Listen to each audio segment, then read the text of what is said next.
Bismillahirrahmanirrahim. Assalamualaikum. Kita mula sekejap lagi tunggu untuk pegawai untuk bersiap.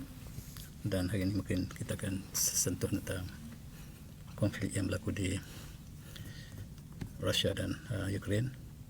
Untuk semua itu, marilah kita tengok gambar dulu sebelum kita mulakan kuliah.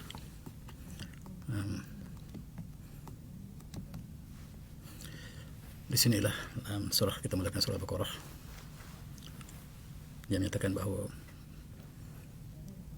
mereka menjangkakan bahawa khalifah yang Allah bakal ciptakan itu akan mengadakan kerusakan di muka bumi, dan itulah yang kita perhatikan.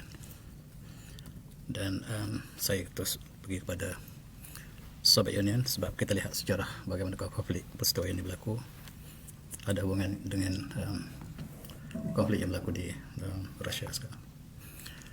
Saya mulakan dengan kuliah. A'udzubillahi minasyaitonirrajim. Bismillahirrahmanirrahim. Assalamualaikum warahmatullahi wabarakatuh. Alhamdulillah, alhamdulillahirabbil alamin, wa bihi nasta'in. Assalatu wassalamu ala asyrafil anbiya'i wal mursalin wa alihi washabihi ajma'in, amma ba'du. Saya cuba mula aja. Okay. Alhamdulillah, kita sambil-sambil kita tunggu pegawai untuk bersama kita. Sebagai kasarnya adalah perjuangan umat Islam dalam konteks konflik yang berlaku pada hari ini, dan inilah satu perkara yang sedang berlaku, dan apa yang saya nak paparkan di sinilah sebahagian daripada bukan kesimpulan tetapi sebagai senario yang sedang berlaku sekarang. Mula-mula kita mulakan dengan ayat surah Al-Baqarah.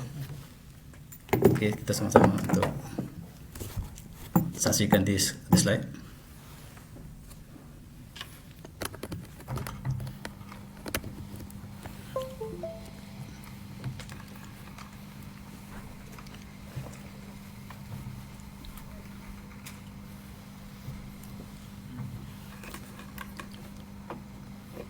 Okey, saya akan tunggu untuk sementara.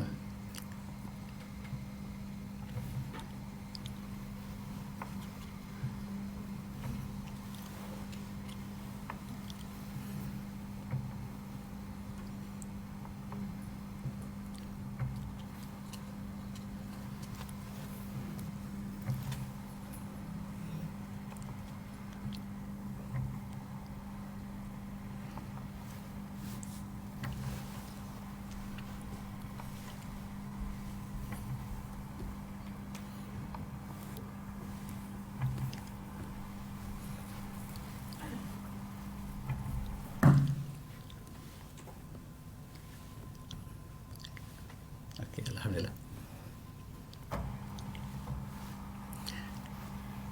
Boleh?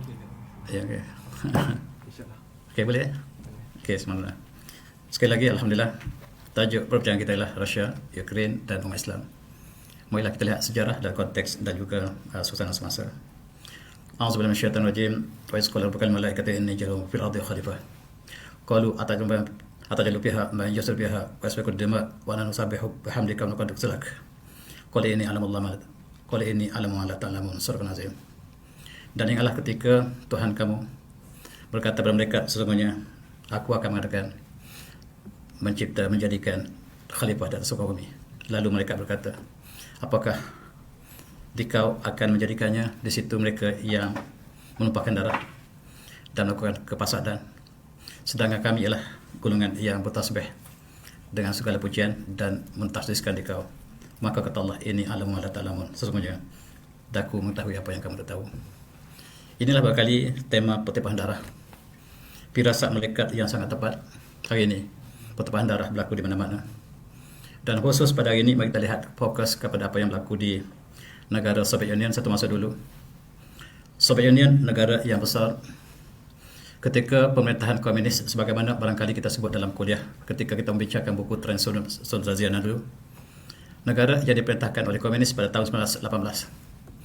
Ketika itu negara ini bergabung dengan banyak wilayah, termasuklah Rusia sendiri, termasuklah bahagian Eropah dan juga negara Islam yang termasuklah Uzbekistan, Kazakhstan dan sebagainya. Kemudian pemerintahan yang dilakukan oleh Stalin dan juga Lenin sangat-sangat dahsyat. Mereka melakukan pembunuhan yang total kepada umat Islam. Sejarah malam umat Islam di Rusia telah berlaku sejak tahun 1918. Dan apa yang berlaku ialah pelarian yang dihalau daripada kampung halaman sebagaimana yang berlaku di Palestin sekarang. Demikianlah kita lihat penduduk Chechnya, sebahagian daripada Soviet Union ketika itu, dihalau daripada kampung halaman mereka. Dan mereka dibiarkan mati di kawasan Siberia, kawasan yang sangat sejuk. Gambar-gambar ini cukup menyayat hati. Itulah yang dilakukan oleh Soviet Union, dan sebahagian umat Islam di Crimea dibunuh. Dan saya nak fokuskan kepada Crimea dan juga Ukraine hari ini. Crimea kita lihat petanya nanti, dan Ukraine adalah satu negara pada asalnya. Ketika di bawah Soviet Union, kedua-dua negara ini adalah negara umat Islam. Dan kita lihat di situ sejarah Ukraine yang paling lama. Ketika berada di bawah kerajaan Osmania yang berpusat di Istanbul, maka Ukraine dan Crimea ialah bangsa yang banyak membantu kerajaan Osmania untuk menerokai ataupun dalam peperangan untuk mengalahkan kerajaan Kristian di kawasan Eropah. Ketika zaman Soviet Union, penduduk inilah yang dibunuh, yang diseksa, yang dilakukan sebagaimana tuan lihat dalam gambar ini. Pejuang-pejuang yang sangat kental. Mereka kebanyakan daripada bangsa Tatar. Tatar ialah bangsa Mongol yang kemudiannya datang untuk menghancurkan Islam. Tetapi Allah ubahkan hati mereka. Mereka menerima Islam, dan mereka lah yang berjuang di Ukraine dan di Crimea, dua kawasan yang kemudiannya disatukan di bawah nama Ukraine. Inilah yang menjadi pertikaian. Umat Islam diseksa dengan begitu dahsyat sehinggalah zaman Gorbachev. Gorbachev ialah presiden Soviet Union terakhir. Ketika itu Soviet Union telah hancur berkecai.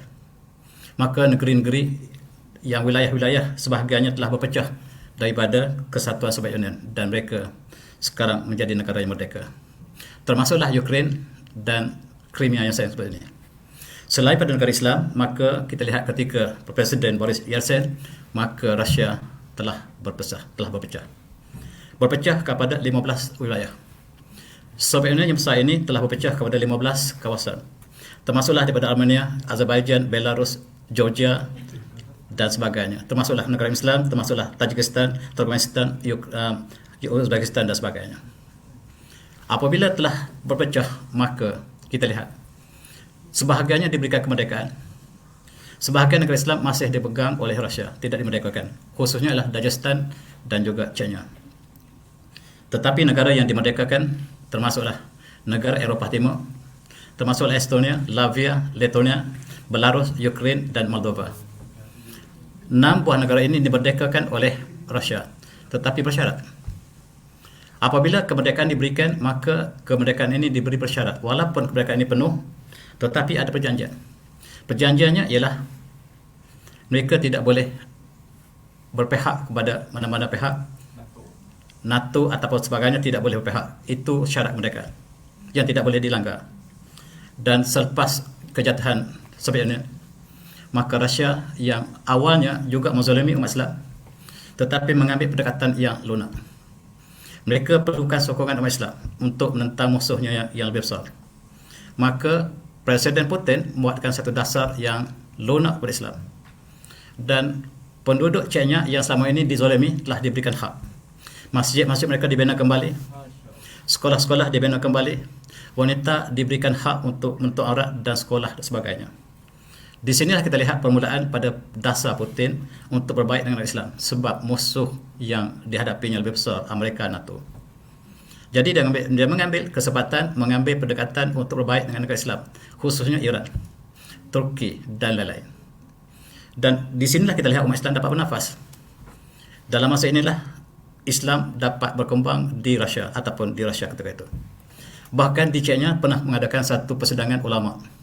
Persidangan ulama ini diadakan di Rusia, bukan di Timur Tengah. Menunjukkan apa yang disebutkan di sini ialah dasar Putin yang memberikan ruang pada Islam berkembang ini diambil secara khusus oleh umat Islam untuk berkembang di Rusia. Dan sekarang ketika ini umat Islam sedang berkembang luas di Rusia. Inilah antara gambar-gambar menunjukkan dasar Putin untuk berbaik dengan negara Islam, khususnya dengan Iran dan juga dengan negara Turki. Putin secara khusus mengunjungi negara besar ini untuk mengadakan hubungan secara diplomatik. yang selama ini mereka tidak adakan dasar ini. Bahkan mereka bertemu dengan negara Islam ini ialah kerana musuh mereka. Musuh mereka yang besar ialah Amerika dan NATO. NATO adalah kesatuan negara tentera Atlantik Utara, dan ini sedang masuk ke negara yang dimerdekakan oleh Soviet Union, khususnya lah Ukraine. Dan apa yang berlaku di sini ialah perjanjian asalnya ialah negara yang dimerdekakan ini tidak boleh berpihak kepada Barat. Tapi sekarang Ukraine sudah dimerdekakan. Dia telah merasakan negaranya bebas daripada Rusia. Dan di situ adalah pertembungan di antara yang berpihak kepada Barat dan yang masih berpihak kepada Rusia. Maka konflik yang berlaku di sini ialah disebabkan itu. Yang satu lagi ialah negara Crimea. Dan Crimea ini ialah kawasan yang paling strategik. Dia sama seperti negara kita. Dia berada semenanjung di Laut Hitam. Dia asalnya ketika Soviet Union dia berada di bawah Ukraine. Apabila Ukraine dimerdekakan, dia turut merdeka. Tetapi kemudiannya apabila krisis berlaku di sini, Rusia mengambil Crimea. Mengambil Crimea kembali yang asalnya di bawah Rusia. Kemudian Rusia ambil kembali. Sedangkan Amerika ingin menjadikan Ukraine sebagai negara Yahudi kedua. Mereka sedang merancang untuk jadikan Ukraine sebagai negara Yahudi kedua. Itu sebab apabila serangan Rusia ke atas Ukraine, maka seluruh negara Yahudi di bawah pengaruh Amerika bersatu. Berbeza dengan apabila mereka Yahudi menyerang Palestin. Dan apakah sikap mereka berbeza sama sekali. Dan mengikut risikan Rusia, Amerika akan mengambil Crimea. Mereka tidak sahkan bahawa Crimea adalah sebahagian daripada negara Rusia. Sedangkan Rusia telah isytiharkan bahawa Crimea adalah negara yang berdaulat di bawah Rusia. Amerika ingin mengambil Crimea melalui Ukraine. Dan itulah sebenarnya niat New World Order untuk menjadikan Ukraine sebagai negara Yahudi kedua. Benar apa yang berlaku sekarang. Sebaik saja Putin masuk dan menyerang Ukraine, maka yang keluar daripada Ukraine adalah orang Yahudi. Dan segera dibawa ke Israel. Maksudnya hubungan di antara ini terselah sekarang. Lebih lagi Perdana Menterinya lah Yahudi. Presidennya Yahudi. Dan inilah di antara konflik yang berlaku ialah Ukraine yang harus berkecuali telah berpihak kepada kesatuan Eropah. Lebih malang NATO ingin jadikan dia sebagai ahli NATO. Sedangkan walaupun Turki sudah diambil sebagai ahli NATO, tetapi dari segi kesatuan Eropah Turki masih dipertikaikan. Tetapi Ukraine di-offer untuk dijadikan kesatuan Eropah, tujuanlah untuk dijadikan sebagai tapak negara Yahudi baru. Tuan-tuan, kita lihat dalam perjanjian tahun 1994. Sebaik saja Soviet Union memberikan kemerdekaan kepada Ukraine, termasuklah Crimea, maka ada syarat-syaratnya bahawa tidak boleh berpihak pada mana pihak. Tetapi ini tidak dipatuhi oleh Crimea. Apabila sebaik saja mereka menjadi negara yang merdeka, maka mereka tidak patuh dengan perjanjian asal yang diberikan oleh Soviet Union.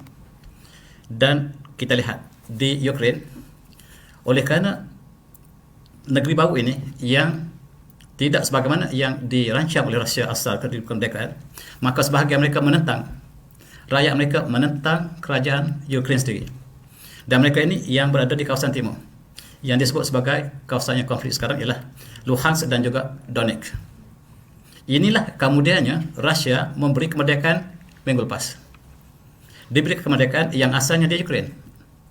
Tujuannya ialah dia dapat masuk di sini dan melindungi dan untuk menceroboh.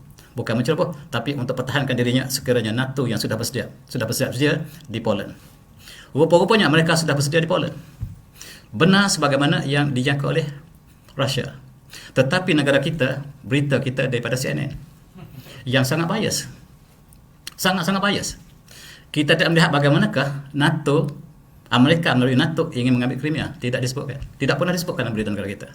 Sedangkan punca sebenar yang dipertahankan oleh Rusia ialah sebab Crimea yang sudah berada dalam kawasan Rusia akan diambil oleh NATO. Diberikan kepada Amerika untuk dijadikan negara Yahudi kedua. Itu yang berlaku. Dan kita lihat sejarah Crimea, sejarah Ukraine. Dia asalnya negara Islam ketika di bawah kerajaan Osmania. Dan apabila Rusia mengalahkan kita, ketika Rusia bernama Rusia, bukan Soviet Union, sebelum Soviet Union, mengalahkan umat Islam di situ, maka kita lihat penzaliman dilakukan oleh Rusia ke atas umat Islam di Ukraine dan Crimea. Crimea ini negara Islam dan dia duduk di Laut Hitam. Kemudian apabila berlaku, maka Islam sekarang sudah menjadi majoriti, asalnya majoriti. Sekarang dikatakan dalam statistik yang terakhir ini 0.9% penduduk Islam di Ukraine, sedangkan dialah negara umat Islam dalam koridor yang ke-15. Ketika di bawah Osmaniyah, dan kawasan Osmaniyah ini termasuklah kawasan-kawasan Balkan, kawasan-kawasan yang berada di kawasan Mediterranean. Kemudian kita lihat masjid juga antara banyak di Eropah terdapat di Ukraine, sebanyak 160 masjid. Di sebuah negara yang majoriti ataupun umatnya lah minoriti Islam, ialah dalam kadar yang banyak, 160 masjid yang mega. Dan ini menggambarkan bahawa kesan-kesan sejarah tamadun Islam Osmaniyah masih kita dapat saksikan, walaupun masjid ini ketika zaman Soviet telah diruntuhkan dan dibina kembali. Ada yang dibina dalam masa yang sangat lewat pada tahun 2000 ataupun 2006, tetapi dibina di atas tapak yang sama. Inilah latar belakang umat Islam di Ukraine dan juga di Crimea.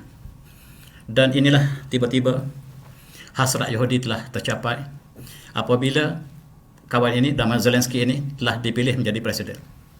Cuba tuan-tuan bayangkan, pilihan raya di Ukraine antara orang asal Ukraine dan orang Yahudi, hidup bersama dengan orang Tatar dan sebagainya. Apabila pilihan raya dilakukan untuk memilih presiden, yang menang adalah presiden Yahudi. Maksudnya walaupun penduduk Yahudi ini sedikit, yang diberitahu bahawa bilangannya tidaklah majoriti, tetapi mereka dapat mempengaruhi supaya memilih Yahudi ini sebagai presiden mereka. Apabila presiden ini mereka telah dilantik dalam beberapa tahun lepas, mula-mula sekali dia ingin masukkan Ukraine ke dalam Eropah, ke seluruh Eropah, yang telah dilarang oleh Yahudi, oleh Rusia, yang memberikan kemerdekaan dulu, jangan masuk campur dengan Eropah. Tiba-tiba dia dijadikan landasan oleh New World Order untuk dijadikan tapak kepada Yahudi baru. Lalu NATO masuk bagi pihak New World Order. Di belakangnya lah Amerika bersama NATO, di belakangnya Yahudi, disambut oleh presiden baru. Dan cukup menarik, Perdana Menteri juga Yahudi, dan presiden ini sangat-sangat komited dengan Yahudi. Rupa-rupanya Ukraine dengan Israel ada hubungan keluarga, dari segi keluarga yang mereka bawa orang Ukraine ke Israel ketika awal tahun 48, dan keluarga mereka masih bersambung.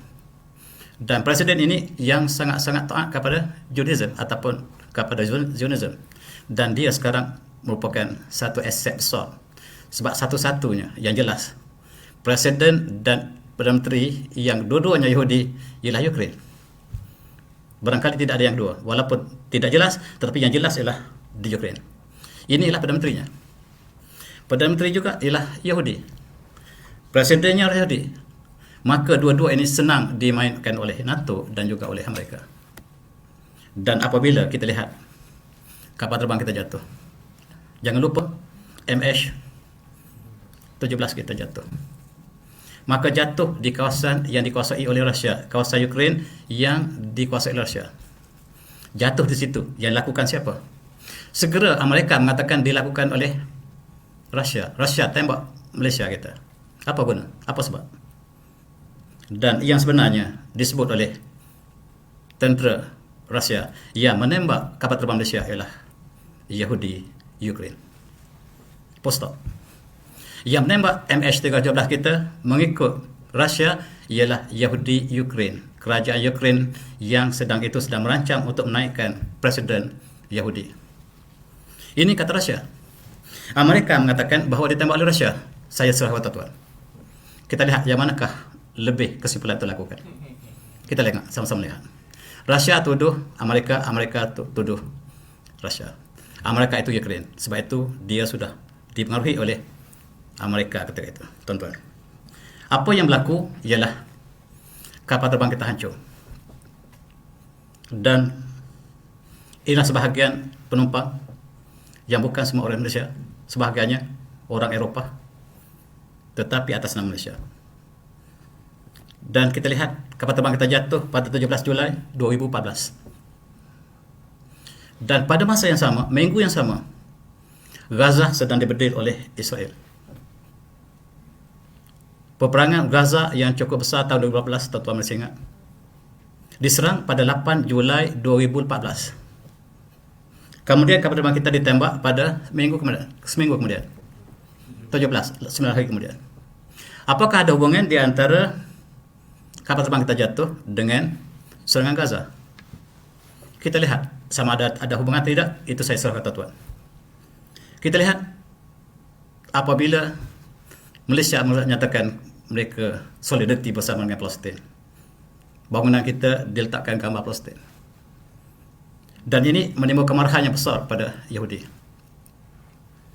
Dan tuan-tuan, tentera Palestin yang resmi Al-Qassam menyuruh kepada intelektual penduduk Malaysia, tuan-tuan lihat, saudara-saudara kita di Indonesia, saudara kita di Malaysia, jadilah ke intelektual anda dalam IT, masuklah perangi ke dalam sistem Yahudi.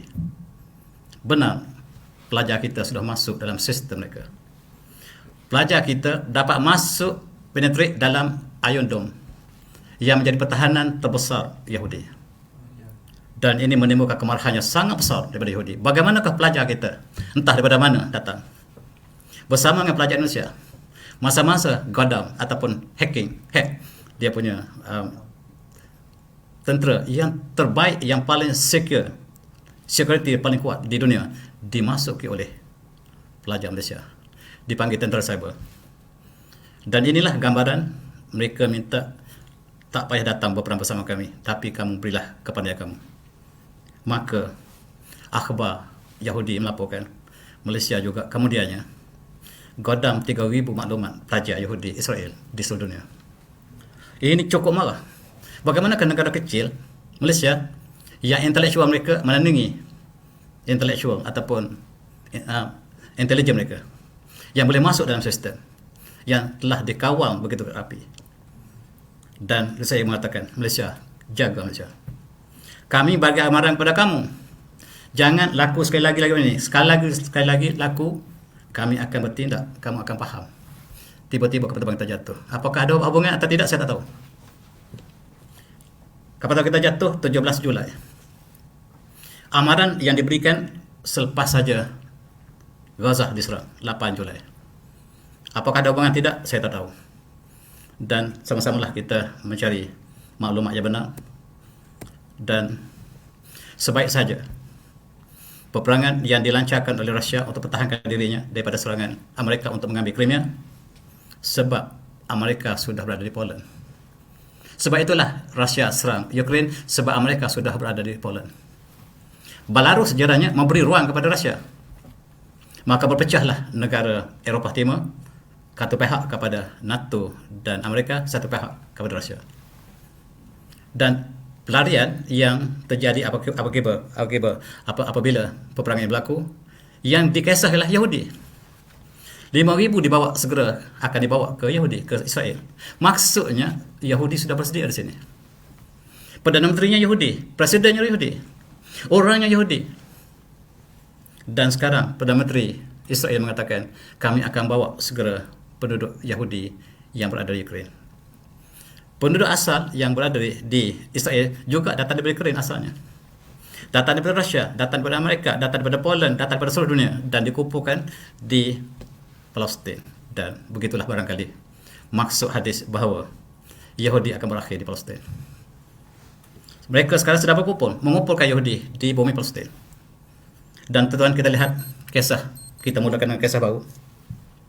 Maka berlakulah serangan yang seluruh dunia condemn Rusia. Barangkali juga kita condemn Rusia, sebab kita tak tahu hujung pangkal peristiwa ini berlaku. Amerika yang rancang. Amerika yang rancang untuk mengambil Crimea melalui Ukraine. Caranya masuk ke Ukraine dalam Kesatuan Eropah, kemudian NATO masuk dan jadikan Ukraine sebagai ahli NATO. Amerika boleh masuk dengan jelas dan sampai ke sepada Rusia. Tuan-tuan, Crimea lah sebabnya. Crimea inilah yang sebab peperangan ini, bukan Ukraine. Crimea ini sebahagian dari Ukraine asalnya yang kemudiannya Rusia ambil kembali. Dan dia adalah negara Rusia. Ketika Soviet Union, dia sebahagian daripada Rusia, iaitu namanya Ukraine. Ukraine dimerdekakan, tapi Crimea diambil kembali.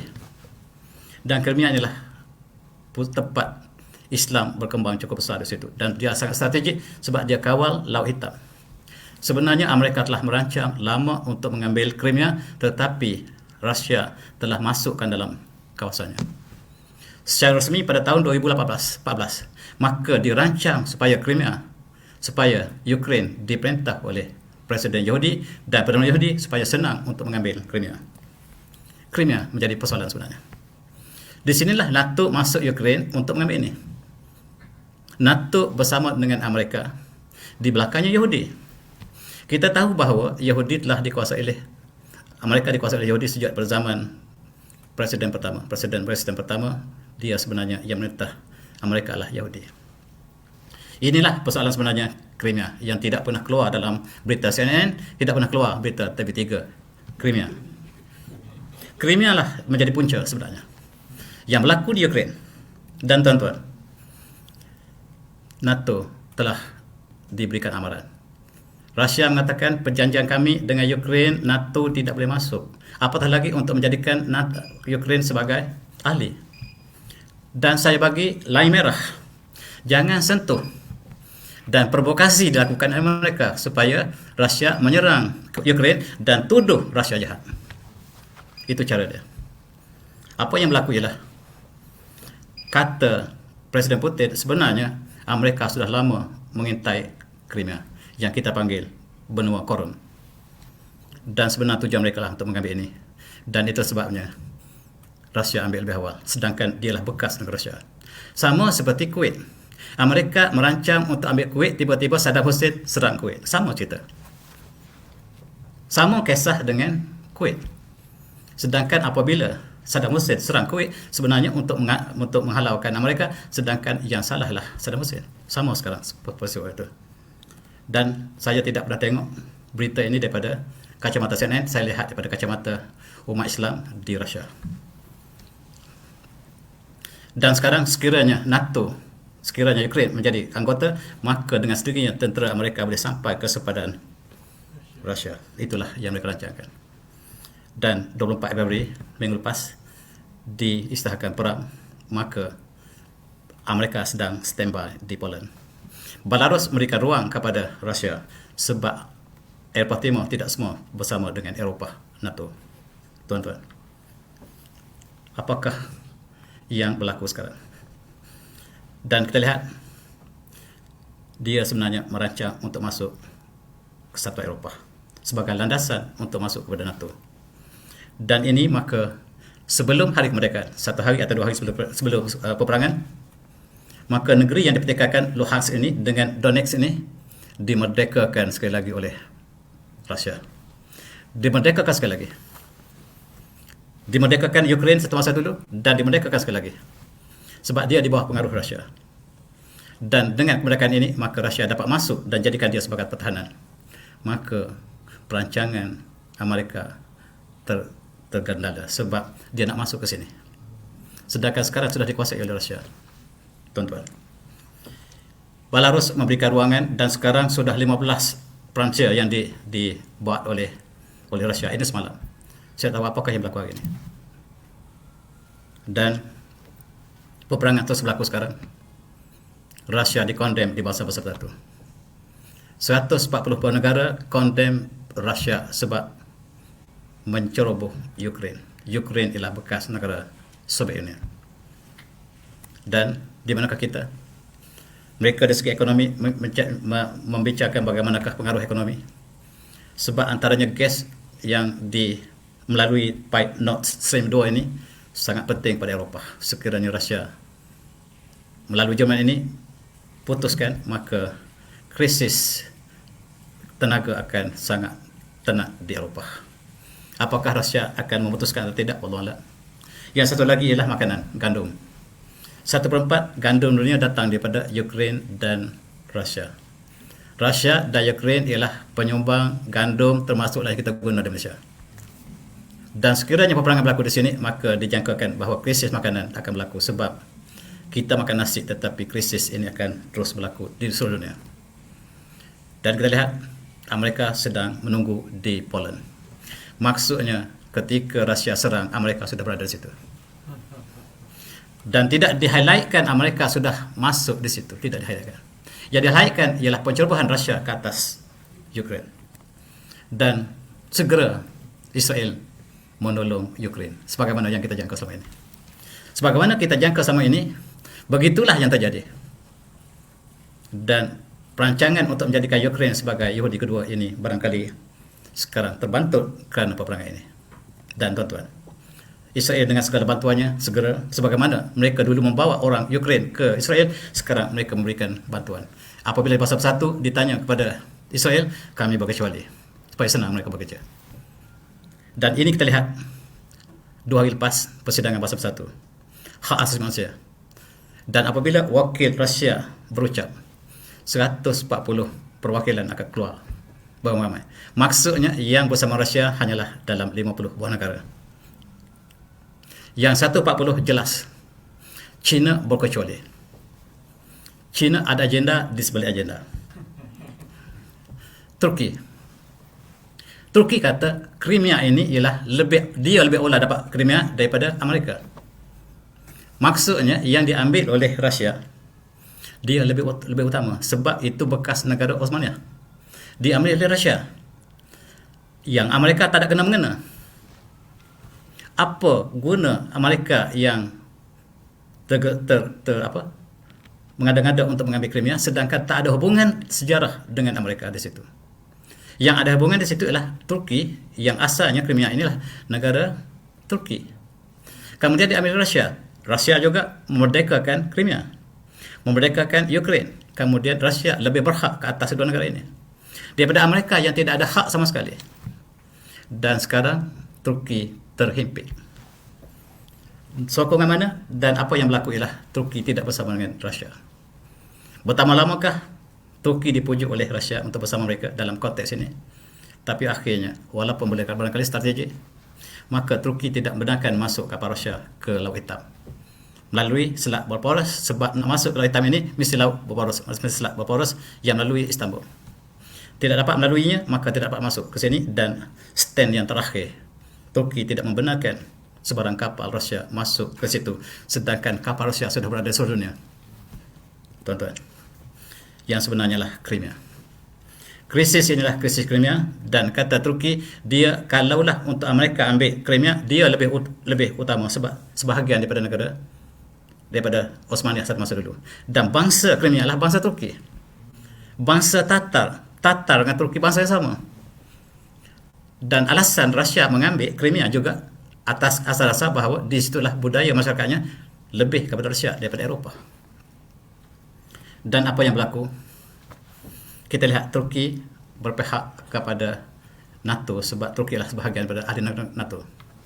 Oleh sebab itu tidak bersama Rusia dalam konteks ini, tetapi itulah barangkali strategik. Dan setakat ini Turki tidak membenarkan masuk kapal perang Rusia melalui Selat Bosporus untuk masuk ke Laut Hitam. Dan India sedang menunggu senjata daripada Rusia. Sementara itu dia tak boleh sokong Amerika. Amerika sangat berduka cita sebab Amerika tidak happy langsung. Sedangkan senjata yang nak dalam perjanjian untuk hantar ialah S-400, S-500 yang dijangka akan dihantar ke India belum selesai semua. Jadi tidak boleh sokong Amerika, terpaksa sokong Rusia untuk sementara. Inilah yang berlaku di kalangan negara yang ke kiri dan ke kanan. Apabila mereka ada kepentingan dan perjanjian senjata ini belum selesai satu demi satu dihantar ke India, dia ada musuh dengan jirannya. Oleh sebab itu konflik dunia ini sangat-sangat melebar, dan Amerika yang menghadap ke India bersama mereka tidak happy. Dan selain pada itu kita tanya Iran jelas dalam peperangan di Ukraine yang jahat Amerika itu kapal Iran jelas. Dan inilah mafia sebenarnya. Mafia peperangan Ukraine ialah Amerika. Kata siapa dia? Iran, bukan saya kata. Dia lebih tahu maklumat, tetapi yang ditunjukkan di Malaysia berbeza sama sekali apa yang berlaku. Sampai pemerintah TV3 sampai henyuk-henyuk mulutnya marah pada Rusia. Semalam saya tengok muka dia. Dia tak tahu sejarah. Sejarah asal lagi tak tahu. Dan kita lihat bagaimanakah Iran memberikan jawapan yang sangat tegas. Mafia ialah USA.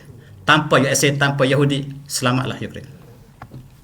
Kalaulah ini digambarkan oleh Iran, orang yang baik-baik, Rusia berjiran dengan Ukraine dalam keadaan tenang, tetapi ditembak oleh mafia ini, kata Iran. Bukan saya kata, Iran.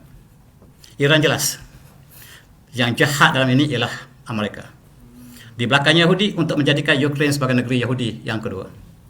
Itu sebab kata Iran. Jangan tanya saya, tapi tanya Iran. Tuan-tuan, Malaysia suka. Nak kata Rusia menceroboh, tak berani. Habis dia kata kita sangat berharap supaya konflik ini akan berkurangan. Sekarang konfliknya meletup dan kita harap dia akan turun.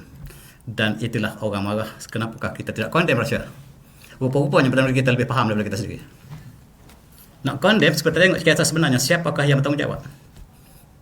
Dan Amerika dengan NATO yang bertanggungjawab sekiranya berlaku apa yang berlaku di Ukraine. Dan apa yang provokasi ini diambil oleh Rusia sebagai respon kepada apa yang dilakukan oleh mereka. Tuan-tuan, kita tengok sebagai Timur Tengah, Ramzan Kadyrov, pemimpin Presiden Chechnya yang berada dalam Soviet Union. Kita jadikan dia sebagai Timur untuk sementara. Dia sediakan 12,000 tentera, 10,000 tentera yang sekarang sedang bersolat tahajud malam tadi untuk menentang Amerika. Bukan menentang Ukraine, menentang Amerika. Mereka sedang bersolat malam tadi, 2 malam lepas. Dan mereka turun dengan Allahu Akbar bersama dengan Rusia. Iran bersama dengan Rusia. Dan sekarang Kadyrov bersama dengan tenteranya sedang bersolat tahajud. Kita lihat di manakah Timur Tengah kita. Faham kedudukan sebenar, kita buat kesimpulan. Saya tidak ada kesimpulan hari ini. Dan kita lihat bagaimanakah Kadyrov bersama dengan tenteranya yang sudah bersedia untuk masuk ke Ukraine dan melakukan sesuatu supaya kebenaran akan tertegak. Yahudi sudah hampir kuasai Ukraine. Dan di sini kita lihat bukan saja tentera yang dihantar ialah sukarelawan yang dihantar oleh Kadyrov sebagai tim antara kita untuk kita kenal apakah yang berlaku di Ukraine. Kita lihat ribuan yang dihantar untuk berkhidmat secara sukarela di Ukraine yang dihantar oleh Presiden Kadyrov. Ayahnya Ahmad Kadyrov dan dia mengganti ayahnya Ramzan Kadyrov yang juga kita lihat suasana ini. Kita boleh ambil tim antara dia sebab dia lebih faham daripada kita. Dia lebih dekat dan dia memahami apakah yang berlaku di Rusia. Tuan-tuan, China tersenyum daripada jauh. Semalam dia berkecuali. Dan apakah yang berlaku? Amerika kata kenapakah China tidak condemn Rusia? Sedangkan ini gambarnya yang mencetuskan peperangan di Crimea, di Ukraine ialah Amerika. Gambar ini menggambarkan bahawa yang mencetuskan peperangan bukan Rusia. Rusia hanya bertindak, pertahankan haknya. Dan Amerika yang curahkan petrol di Ukraine. Ini Ukraine. Dan China berkecuali semalam. Wakilnya di bangsa satu berkecuali. Mereka ada agenda. Kita ingat apa yang dilakukan Rusia ke atas Crimea hampir sama yang dihadapi oleh China terhadap Taiwan. Taiwan menjadi pusat lama. Yang saya pernah pergi Taiwan 1998, ada satu pesta, ada satu event yang ketika itu China boikot. Apa yang dilakukan di China? Taiwan boikot. Sekarang Taiwan dilihat oleh China. Dan berita yang disebut di sini apakah ketika Rusia masuk Ukraine, apakah China masuk Taiwan? Itu soalan, bukan jawapan. Sebab selalunya berlaku apabila ada peperangan satu tempat, ia selalu lagi ambil ruang supaya dunia tidak terpukul pada satu tempat. Dan tuan-tuan, kita kembali kepada kuliah kita yang terakhir, Olimpik di Beijing. Di sini sudah kita dapat lihat blok manakah yang akan bersama Rusia, blok manakah yang akan bersama dengan NATO, Amerika. Mula-mula sekali US mengatakan boikot dengan China. Apakah sebab sedangkan dia jangkakan Rusia akan masuk Ukraine? Kenapa dia boycott China? Maksudnya China bersama dengan Rusia. Dan ketika di Olimpik Beijing pada bulan lepas, bulan 2, maka dunia boycott China, termasuk India, Jepun, US, Australia, 16 negara lain.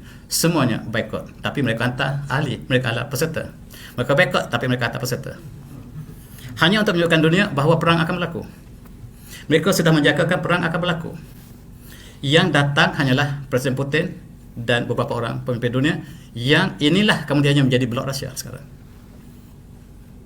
Yang lain tidak datang, termasuklah Australia, Austria, Belgium, Kanada, Denmark, semua negara NATO tidak datang. Maksudnya mereka sudah tahu peperangan akan berlaku yang dimainkan oleh Amerika. Amerika yang merancang peperangan ini. Dan kita lihat ketika Olimpik bulan lepas, inilah yang digambarkan. Peperangan yang barangkali meletus secepat mungkin selepas Olimpik. Benar sebagaimana firasat kita, benar-benar berlaku. Tuan-tuan, apakah mereka juga bertindak sebagaimana apabila Gaza diserang oleh Yahudi? Apakah mereka bersidang bersatu-satu? Apakah 140 buah negara akan keluar daripada dewan boycott sedangkan Yahudi membunuh umat Islam di Palestin? Tidak berlaku. Dan kita bandingkan apa yang berlaku di sini. Mereka segera keluar. Mereka keluar daripada dewan dan kita lihat double standard yang sangat jelas yang dilakukan oleh mereka apabila umat Islam dibedil, bersidang di bangsa bersatu, condemn Yahudi dan selesai. Itulah yang dilakukan ketika umat Islam dibom. Ketika umat Yahudi dibom di Ukraine, seluruh dunia bersatu, termasuk Malaysia. Semua saluran TV kita bersama dengan Amerika, NATO, yang menjadi punca konflik ini, kata Iran, bukan saya. Tuan-tuan, sekarang masanya untuk pertunjukan senjata canggih mereka. Rusia tak ada peluang untuk tunjukkan senjata-senjata canggih. Dia buat senjata berbagai saja, tapi tak dapat ditunjukkan. F-22 Amerika, Su-57. Kita tengok siapakah. Inilah sebenarnya yang berlaku. Crimea, negara umat Islam ini akan hancur. Sebab Amerika bukan aim Ukraine tetapi aim Crimea. Lepas ini cuba fokus pada Crimea, menjadi punca sebenarnya peperangan ini. Sedangkan Crimea tak pernah disebut sampai hari ini dalam semua media massa. Saya tak pernah tengok media massa yang dikeluarkan oleh CNN. Saya lihat daripada berita yang dikeluarkan oleh umat Islam, sama ada di Timur Tengah ataupun di Rusia. Dan kita lihat permainan Su-57 lawan dengan Typhoon yang dibina oleh di Eropah, NATO. Dan ini sebenarnya yang akan memamerkan senjata canggih mereka masing-masing. Apakah ini membawa peperangan ketiga? Sekiranya China terlibat dengan Taiwan, maka dijangkakan perkara yang besar berlaku. Asia Tenggara tidak selamat sama sekali. Taiwan ialah yang telah berpisah daripada China sejak tahun 1949. China tidak pernah berpuas hati. Dan mereka jangkakan apakah yang dilakukan oleh Rusia, apakah dilakukan oleh Taiwan, wallahu a'lam. Dan kita berdoa supaya tidak berlaku. Di situ ada orang Melayu ramai. Bangsa Melayu bertumpu di Taiwan. Satu bangsa yang sejak daripada moyang kita, satu kumpulan di Taiwan adalah orang Melayu sebelum didatangi oleh orang Cina. Kalau tuan-tuan pergi ke Taiwan, ada satu kawasan orang Melayu yang menerima Taiwan, kumpulan yang sangat special. Mereka sangat cantik orangnya. Kalau kita masuk naik kapal terbang Taiwan, yang jadi pramugari itu kebanyakan orang Melayu yang tinggal di Taiwan. Satu bangsa. Hidup mereka mancung. Ini asli Melayu asli yang sebelum sampai ke negara kita. Dan Taiwan lah satu budaya yang berbagai, mengalami sejarah yang panjang. Dan begitu juga dengan pertahanan Patriot, apakah S-400, dan inilah mempamerkan sebab Rusia kalau tidak ada tempat peperangan, di manakah mereka nak try. Dan lebih menakutlah nuklear. Yang lebih menakutlah peperangan nuklear. Sebab sekiranya Amerika bertindak yang sekarang berada di Poland, maka Rusia telah memberi amaran apakah senjata nuklear tidak dapat digunakan, sedangkan mereka ada koleksi senjata nuklear yang terbesar dunia. Dan kita lihat koleksi mereka. Dan negara Arab mengatakan apakah ini Bawadir Harb Salithah, apakah ini peperangan dunia ketiga. Inilah yang disebut oleh penganalisis di negara Arab yang saya banyak petik daripada negara Arab. Saya sangat tak percaya kepada CNN. Saya tak percaya. Oleh sebab itu saya masuk celah-celah berita umat Islam di Rusia sendiri, umat Islam di Ukraine, umat Islam di Timur Tengah. Barangkali ini lebih rapat dengan kita. Dan apakah yang kita takut? Dunia akan berpecah dua. Satu yang dipimpin oleh Yahudi, Amerika, NATO, yang bertempur dengan Rusia dengan negara Islam. Satu pihak. Satu pihak yang berwarna biru ialah NATO, Amerika, Yahudi. Satu lagi Rusia dengan segala umat Islamnya. Walaupun kebanyakan negara Arab bersama dengan mereka, tapi hari ini mereka berkecuali. Arab Saudi berkecuali hari ini. Pelik sungguh. Yang sama ini bersama dengan mereka. Sebab cerita di sebalik cerita belum selesai lagi. Peperangan baru seminggu dan saya juga tidak ada kesimpulan lagi. Dan hari ini tidak ada sebagai kesimpulan. Saya sebut inilah sebagai satu pendedahan dan masing-masing mengkaji dan buat kesimpulan. Dan jangan lupa umat Islam kita yang sedang berkembang di Rusia. Kita lihat senjata nuklear yang ada dunia. Rusia paling banyak 6,000 lebih. Amerika ada 5,000 lebih. China hanya ada 350. Perancis, Britain, Pakistan ada 165, India ada 156. Dan sekiranya ini dikembangkan semua, apakah kita masih selamat atas muka bumi ini? Apakah bumi ini dapat kita wariskan kepada yang akan datang? Ataupun kita lihat teknologi akan berakhir? Sebab apabila nuklear digunakan, dijangkakan, teknologi akan berakhir dan kita akan kembali kepada perang konvensional. Dalam satu hadis yang diriwayatkan oleh Imam Bukhari, Imam Muslim, yang saya terpetik di sini, peperangan terakhir berlaku di Syam, di Syria sekarang. Dan Rasulullah pinpoint tempat itu bernama Dabik. Peperangan ini menggunakan pedang. Pedang disangkut pada pohon zaitun yang disebut oleh Rasulullah. Walaku suyufakum bizaitun, digantung pedang-pedang mereka di pohon zaitun. Apakah maksudnya? Simbolik ataupun benar-benar pedang yang kembali pada zaman asal kita? Dan kita lihat Einstein menjangkakan sekiranya perang dunia ketiga dilakukan, maka kita kembali pada zaman asal tanpa teknologi. Itu kata Einstein. Dan kata Hitler, perang dunia pertama dimulakan oleh Yahudi yang diisytiharkan oleh British. Pakatan mereka menentang Osmania, di belakangnya Yahudi, kata Hitler. Perang dunia kedua dimulakan oleh Yahudi. Perang dunia kedua dimulakan oleh Yahudi, kata Hitler. Perang dunia ketiga kalau berlaku, saya jangka Yahudi di belakangnya. Saya bunuh Yahudi, kata Hitler, tapi bukan semua. Supaya manusia tahu kenapakah saya membunuh Yahudi. Itu kata-kata Hitler yang sangat dibenci di Indonesia. Sebab hanya Hitler yang menolak Islam. Dan kita bersama British. Tentera Hitler sebelum berperang mereka solat. Tentera British sebelum berperang mereka minum arak. Itu bezanya. Kita bersama British. Tentera kita tentera British. Bekerja untuk British. Mata-mata kita bekerja untuk British. Dan kita menentang Osmania yang hanya ditolong oleh Jerman dan di belakanglah Yahudi. Maka akhirnya dalam perang dunia yang pertama jatuhlah Osmania, maka Yahudi naik satu demi satu dan sekarang mereka sudah masuk ke sempadan Rusia dan itulah sebab konflik yang berlaku, maka Rusia bertindak. Jangan ambil perkataan saya sebab perkara ini sedang berlaku. Apakah kesudahan kita belum tahu. Dan sekiranya nuklear digunakan di sini, kita lihat gambarannya. Apakah separuh dunia akan berakhir? Apakah separuh dunia ini akan berakhir dan ialah satu-satunya bahtera kita bersama yang kita sangat sayang sekiranya berlaku perkara yang berterusan di Eropah ataupun di sebelah timur. Maka alangkah malam-malam kita sama berdoa supaya perkara ini telah akan berhenti secepat mungkin dan kebenaran terselah. Selagi kebenaran tidak terselah, maka konflik akan berterusan. Dan Iran, dengar perkataan Iran, konflik yang berlaku di Ukraine disebabkan mafia USA. Itu jelas kata Iran.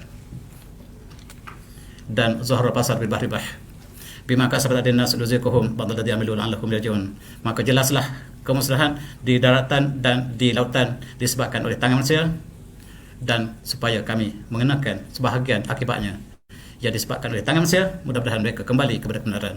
Mudah-mudahan kita sama-sama berfikir dan kita sama-sama mendekati diri kita ke kebenaran. Walau kebenaran itu bukan pihak kita, maka marilah kita kenali kebenaran, sebab kebenaranlah segala-galanya. Dan dengan kata-kata itu, maka saya sudahi dengan wabillahi taufiq. Assalamualaikum warahmatullahi wabarakatuh. Dan tuan-tuan jangan lupa untuk baca buku saya sebagai sejarah. Buku tradisional ini masih relevan sebab sejarah asal Rusia dengan Ukraine dipaparkan buku ini. Walaupun buku tak termasuk dalam peperangan, dan tuan-tuan bolehlah membaca kembali dan hayati bagaimanakah sejarah Rusia, Soviet Union yang akhirnya Islam terkepit di antara peperangan dilakukan oleh mereka. Terima kasih.